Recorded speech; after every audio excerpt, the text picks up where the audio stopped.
বিসমিল্লাহির রহমানির রহিম। প্রিয় শিক্ষার্থীবৃন্দ, আসসালামু আলাইকুম। আশা করি তোমরা ভালো আছো। আমি ভালো আছি আলহামদুলিল্লাহ।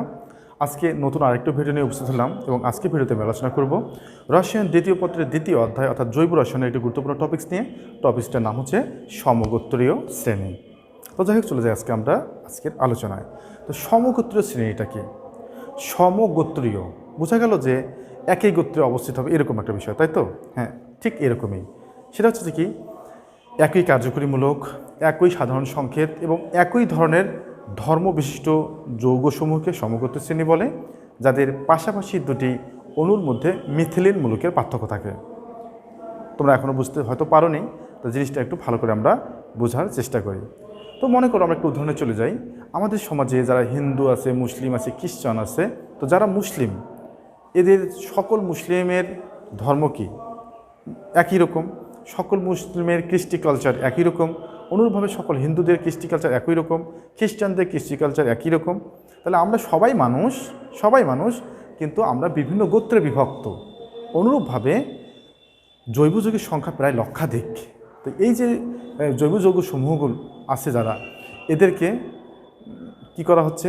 এদেরকে একটা গোত্রে ভাগ করে আমরা এদেরকে আলাদা আলাদাভাবে আলোচনা করছি বা আলাদা আলাদা গবেষণা করছি বা আলাদা আলাদাভাবে অধ্যয়ন করছি। কেমন? তাহলে এই যে জৈব যৌগগুলো অনেক, এদেরকে আমরা বিভিন্ন গোত্রে ভাগ করব, এদেরকে বলা হচ্ছে সমগোত্রীয় শ্রেণী। তাহলে সমগোত্র শ্রেণীর সংজ্ঞাটা আমরা একটু বোঝার চেষ্টা করি। একই কার্যকরীমূলক, একই সাধারণ সংকেত এবং একই ধরনের ধর্মবিশিষ্ট যৌগসমূহকে সমগোত্র শ্রেণী বলে, যাদের পাশাপাশি দুটি অণুর মধ্যে মিথিলিন মূলকের পার্থক্য থাকে। আমরা জিনিসটা আর একটু ভালো করে বোঝার চেষ্টা করি। প্রিয় শিক্ষার্থীবৃন্দ, তোমরা এখানে দেখো যে আমি এখানে লিখেছি মিথেন, ইথেন, প্রোপেন, বিউটেন। আবার এখানে লিখেছি মিথানল, ইথানল, প্রোপানল, বিউটানল। তো এখানে আমরা দুই প্রকার জৈব যৌগ দেখতে পাচ্ছি। তো এই দুই প্রকার জৈব যৌগকে আমরা যদি আলাদা আলাদা গোত্রে ভাগ করি, তাহলে অ্যালকেনগুলোকে একদিকে জায়গা দিয়েছি আর একদিকে অ্যালকোহলগুলোকে জায়গা দিয়েছি। তো এদেরকে সমগোত্র শ্রেণী কেমন বলো? দেখো, এদের কার্যকরীমূলক একই। এদের কার্যকরীমূলক হচ্ছে যে কার্বন কার্বন, এদের কার্যকরীমূলক হচ্ছে কার্বন কার্বন একক বন্ধন, কার্বন কার্বন একক বন্ধন। কেমন? আর এদের কার্যকরীমূলক হচ্ছে যে বন্ড ওএইচ অর্থাৎ অ্যালকোহল। এদের কার্যকরীমূলক হচ্ছে ওএইচ, অ্যালকোহল। হ্যাঁ, তাহলে এদের সবগুলোর কার্যকরীমূলক দেখো ওএইচ। এদের সাধারণ সংকেত একই। এদের সাধারণ সংকেত একই। কীরকম? এদের সাধারণ সংকেত CN H twice N plus 1 bond OH. দেখো, এদের সাধারণ সংকেত একই। অর্থাৎ এখানে যদি আমরা 1 বসাই, তাহলে প্রথম যৌগটা পাবো, 2 বসালে এটা পাবো, 3 বসালে এটা পাবো, 4 বসালে এটা পাবো। তাহলে এদের কার্যকরীমূলক একই, এদের সাধারণ সংকেত একই। হ্যাঁ, এবং এদের ধর্ম একই রকম, এবং এদের পাশাপাশি দুটি অণুর মধ্যে মিথিলিন মূলকের পার্থক্য আছে। কীরকম? দেখো, এই যৌগ থেকে যখন এই যৌগে আসলাম, CH2 বাড়লো, মিথিলিন মূলক বাড়লো। মিথিলিন মূলক কাকে বলে? মিথেন থেকে যদি দুইটা হাইড্রোজেন চলে যায়, তাহলে যে মূলকটা সৃষ্টি হবে তাকে বলবো না মিথিলিন মূলক। যেমন মিথেন কি CH4, এখান থেকে যদি দুইটা হাইড্রোজেন চলে যায়, দুইটা হাত ফাঁকা হয়ে গেল, এটা হচ্ছে আসলে মিথিলিন মূলক। তো এই দুইটা অণুর মধ্যে কিসের পার্থক্য? মিথিলিন মূলকের পার্থক্য। আবার যদি আমরা এই দুটো অণু বিবেচনা করি, তাহলে কিসের পার্থক্য দেখো তো? হ্যাঁ, এক্ষেত্রেও কিন্তু আবার CH2 বাড়লো। কেমন? এই যে মিথিলিন মূলকের পার্থক্য। কেমন? এবং এদের ধর্ম একই রকম। এই কারণে এদেরকে সমগোত্র শ্রেণী বলছি, অর্থাৎ অ্যালকোহল সমূহকে আমরা সমগোত্র শ্রেণী বলছি। আবার অ্যালকেনের ক্ষেত্রে আসো, এদের কার্যকরীমূলক কার্বন কার্বন একক বন্ধন। তারপরে এদের সাধারণ সংকেত কি? এদের সাধারণ সংকেত হচ্ছে CNH টুয়াইস N প্লাস 2। এদের সাধারণ সংকেত হচ্ছে এটা। যদি আমরা 1 বসাই এটা, 2 বসালে এটা, 3 বসালে এটা, 4 বসালে এটা। এদের ধর্ম প্রায় একই রকম, এবং এদেরও পাশাপাশি দুটি অণুর মধ্যে মিথিলিন মূলকের পার্থক্য আছে। দেখো, এই যৌগ থেকে এই যৌগ আসলে CH2 বাড়ছে, এই যৌগ থেকে এই যৌগ গেলে CH2 বাড়ছে, এই যৌগ থেকে এই যৌগ গেলে আসলে CH2 বাড়ছে। যেমন দেখো, এই যে এই যৌগ থেকে এই যৌগ যখন গেলাম, এখানে CH2 ছিল একটা, এখানে কি হলো? দুইটা, এখানে পরে আরেকটা বাড়ে গেল। তাহলে কি একই ধরনের ধর্মবিশিষ্ট, একই কার্যকরীমূলক বিশিষ্ট এবং একই সাধারণ সংকেত বিশিষ্ট যৌগসমূহকে সমগোত্র শ্রেণী বলা হচ্ছে, যাতে পাশাপাশি দুটি অণুর মধ্যে মিথিলিন মূলকের পার্থক্য থাকে। তো প্রিয় শিক্ষার্থীবৃন্দ, সমগোত্র শ্রেণীর সংখ্যা আমরা বুঝলাম। তো এই যে সমগোত্র শ্রেণী, এদের কিছু বৈশিষ্ট্য আছে। এই বৈশিষ্ট্যগুলো আমাদের মুখস্থ রাখতে হবে, যেগুলো আমাদের সৃজনশীল প্রশ্ন উত্তর দিতে সহায়তা করবে। তো বিষয়গুলো কি দেখে নেই। সমগোত্র শ্রেণীর কার্যকরীমূলক একই। তো কার্যকরীমূলক কাকে বলে? যে সকল পরমাণু বা মূলক জৈব যৌগে উপস্থিত থেকে ওই জৈব যৌগের ধর্ম এবং বিক্রিয়া নিয়ন্ত্রণ করে, তাদেরকে কার্যকরীমূলক বলে। তো সমগত শ্রেণীর কার্যকরীমূলক একই, যেমন আমরা একটু আগে উদাহরণ দিয়ে পড়েছিলাম। তো শিক্ষার্থীবৃন্দ এখানে দেখো আমি লিখেছি মিথানল, ইথানল এবং প্রোপানল। তো এদের কার্যকরীমূলক কি একই, সেটা হচ্ছে কি বন্ড ওএস, অর্থাৎ অ্যালকোহলের কার্যকরীমূলক হচ্ছে ওএস। অনুরূপভাবে যদি আমরা জৈব অ্যাসিড নিতাম এদের কার্যকরীমূলক হতো বন্ড COOS, আমরা যদি অ্যালডিহাইড নিতাম এদের কার্যকরী হতো বন্ড CHO। কেমন? তাহলে এদের অর্থাৎ সমগত শ্রেণীগুলোর কার্যকরীমূলক কি হয়? একই হয়। দ্বিতীয় বৈশিষ্ট্য, এদের সাধারণ সংকেত একই, অর্থাৎ যত সমগত শ্রেণী হবে এদের সাধারণ সংকেত কীরকম হবে? একই রকম হবে, যেটা আমরা একটু আগে দেখেছিলাম। যেমন এই যে অ্যালকোহল, এদের সাধারণ সংকেত কী? এদের সাধারণ সংকেত হচ্ছে CnH2n+1OS। যত অ্যালকোহল আছে এদের সাধারণ সংকেত হবে CnH2n+1 বন্ড OS। তাহলে একটা সাধারণ সংকেত দিয়ে আমরা যত অ্যালকোহল আছে সবাইকে প্রকাশ করতে পারি। তাহলে এদের সাধারণ সংকেত কি? একই রকম। তৃতীয় বৈশিষ্ট্য হচ্ছে পাশাপাশি দুটি অণুর মধ্যে মিথিলিন মূলকের পার্থক্য থাকে। যেমন আমরা যদি বিবেচনা করি যে মিথানল এবং ইথানল, এই দুটো অণুর মধ্যে পাশাপাশি দুটি অণু, এদের মধ্যে পার্থক্য কি? দেখো CH2।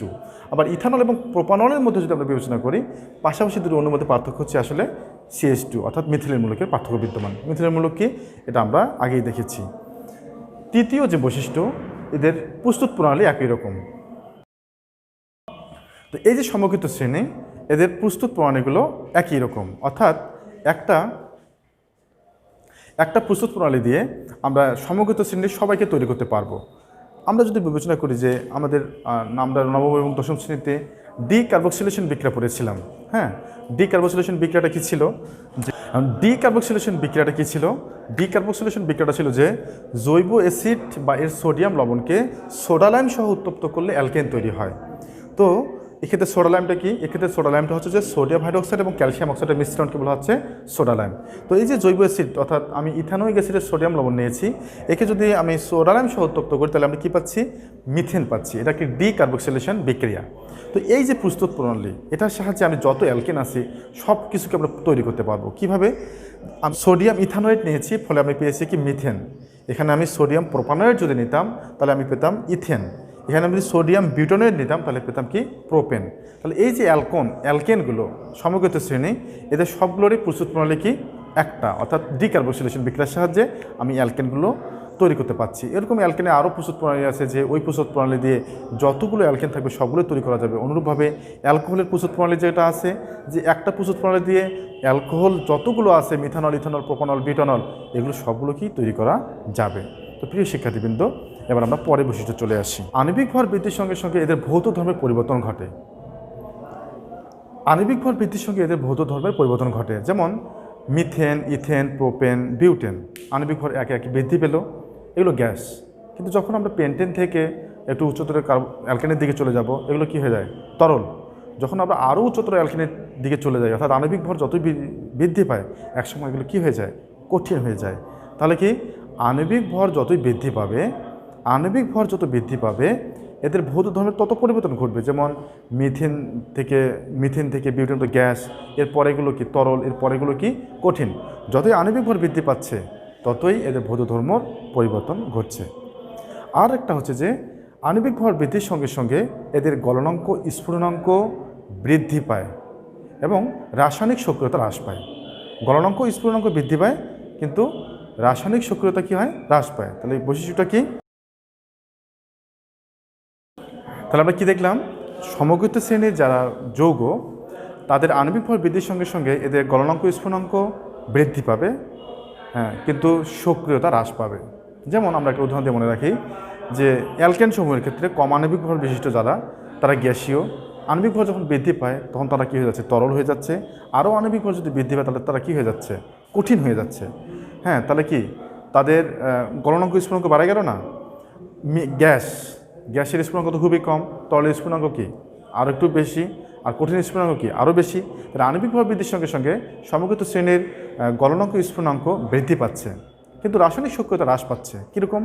যারা গ্যাস, এটা দহন বিক্রিয়া সহজে অংশগ্রহণ করবে। মনে করো আমরা যদি মিথেন গ্যাসের মধ্যে আগুন জ্বালাই তাহলে তো দহন বিক্রিয়া সে দ্রুত অংশগ্রহণ করবে। কিন্তু যখন আমরা কেরোসিন তেল, এটাও অ্যালকেন, এক্ষেত্রে যদি আমরা আগুন লাগাইতে চাই, হ্যাঁ, তাহলে আগুন লাগালে কী হবে? যে আগুনটা একটু ধীরে লাগবে। কিন্তু যদি মোমের মধ্যে আগুন লাগাতে চাই আগুন আরও ধীরে লাগবে। অর্থাৎ অ্যালকেন হলেও এগুলো কি হচ্ছে আণবিকভাবে বৃদ্ধির সঙ্গে সঙ্গে এদের সক্রিয়তা হ্রাস পাচ্ছে। যেমন গ্যাস সহজে রাসায়নিক বিক্রিয়ায় অর্থাৎ দহন বিক্রিয়া অংশগ্রহণ করছে, তরল কেরোসিন তেল বা অন্যান্য যে আমাদের পেট্রোল জাতীয় পদার্থগুলো আছে এগুলো একটু ধীরে রাসায়নিক বিক্রিয়ায় অংশগ্রহণ করছে, এবং মোম এটি আরও অনেক ধীরে রাসায়নিক বিক্রিয়ায় অংশগ্রহণ করছে। তাহলে আমরা কি দেখলাম, আণবিক ভর বৃদ্ধির সঙ্গে সঙ্গে সমগত শ্রেণীর গলনাঙ্ক স্ফুটনাঙ্ক বৃদ্ধি পায় এবং রাসায়নিক সক্রিয়তা হ্রাস পায়। তো প্রিয় শিক্ষার্থীবৃন্দ, এই ছিল সমগোত্র শ্রেণী। তাহলে আমরা কি দেখলাম, সমগোত্র শ্রেণী কি, যে সমগোত্র শ্রেণীগুলোর কার্যকরীমূলক একই, সমগোত্র শ্রেণীগুলোর সাধারণ সংকেত একই, সমগোত্র শ্রেণীগুলোর ভৌত এবং রাসায়নিক ধর্মাবলী একই, আবার সমগোত্র শ্রেণীগুলোর পাশাপাশি দুটি অণুর মধ্যে মিথিলের মূলকের পার্থক্য থাকে। এবং এই যে সমগোত্র শ্রেণী এদের সবগুলোর ধর্ম প্রায় একই রকম। তাহলে আমরা আরেকটা বৈশিষ্ট্য দিতে পারি একই, অর্থাৎ সমগোত্র শ্রেণীর যে যৌগগুলো আছে এদের ধর্মগুলো কীরকম হয়, একই রকম হয়। যেমন আমরা এখানে অ্যালকোহল দিয়েছি, অ্যালকোহলগুলোর সবগুলো অ্যালকোহলের ধর্ম একই রকম। যেমন অ্যালকোহলগুলো তরল, তাদের এতে একটা মনোরম গন্ধ আছে, এর একই ধরনের রাসায়নিক বিক্রিয়া সবাই দেয়।